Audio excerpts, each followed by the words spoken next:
मिरजेत खळबळ खून प्रकरणातील आरोपीवर खुनी हल्ल्याचा प्रयत्न, पोलिसांच्या सतर्कतेमुळे अनर्थ टळला. रिव्हॉल्व्हरसह एक हल्लेखोर ताब्यात.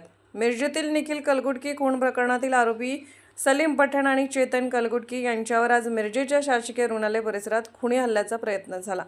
मात्र पोलिसांच्या तत्परतेमुळे मोठा अनर्थ टळला. या प्रकरणात पोलिसांनी एका हल्लेखोराला ताब्यात घेतलं असून त्याच्याकडून एक रिव्हॉल्व्हर आणि एक कोयता जप्त करण्यात आला आहे. इतर तिघे संशयित हल्लेखोर मात्र घटनास्थळावरून फरार झाले आहेत. मिळालेल्या माहितीनुसार आरोपी सलीम पठाण आणि चेतन कलघुटकी यांना वैद्यकीय तपासणीसाठी आज सकाळी मिरजेच्या सिव्हिल हॉस्पिटलमध्ये आणण्यात आलं होतं.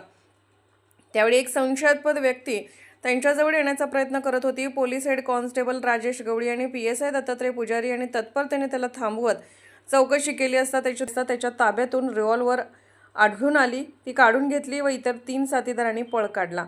पोलिसांच्या प्राथमिक तपासानुसार सुरुवातीला एका हल्लेखोराने गोळीबार करून नंतर इतरांनी हल्ला चढवण्याचा कट होता. मात्र पोलिसांच्या दक्षतेमुळे ही योजना फसली. घटनेनंतर परिसरात मोठा पोलीस बंदोबस्त तैनात करण्यात आला असून पळून गेलेल्या हल्लेखोराच्या शोधासाठी सर्च ऑपरेशन सुरू आहे. या थरारक घटनेमुळे मिरजेत एकच खळबळ उडाली आहे. पोलिसांकडून पुढील तपास सुरू असून अटकेत घेतलेल्या आरोपीकडून हल्ल्याच्या कटाबाबत चौकशी सुरू आहे. सतर्कतेने काम करणाऱ्या पोलीस हेड कॉन्स्टेबल राजेश गवळी यांचे सर्वत्र कौतुक होत आहे.